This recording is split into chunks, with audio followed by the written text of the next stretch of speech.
सागर में रहने वाली एक नन्ही सी मछली के भीतर एक जिज्ञासा उत्पन्न हुई। उसने अपनी माँ से पूछा कि मैं कई दिनों से सागर नाम सुन रही हूँ, पर यह सागर कौन है और कहाँ रहता है।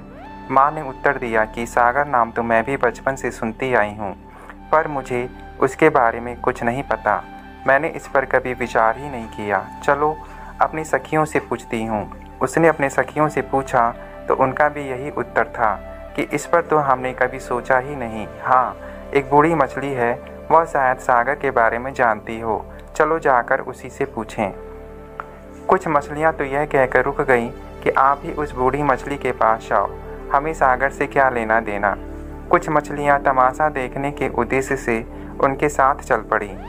सब मिलकर उस बूढ़ी मछली के पास गईं और पूछा कि यह सागर कौन है, आप उसके बारे में कुछ जानती हो तो बताएं।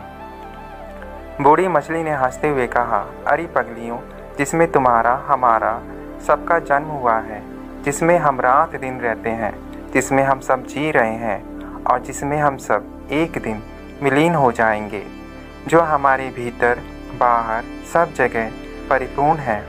हम कभी अलग नहीं हो सकते।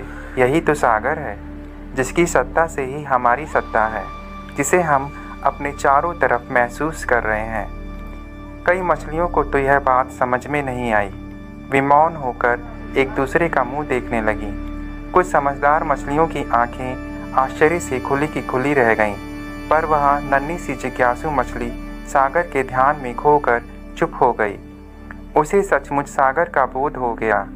इस कहानी से क्या आपको परमात्मा का बोध हुआ? कहानी आपको कैसे लगी, कमेंट में लिखकर ज़रूर बताएं।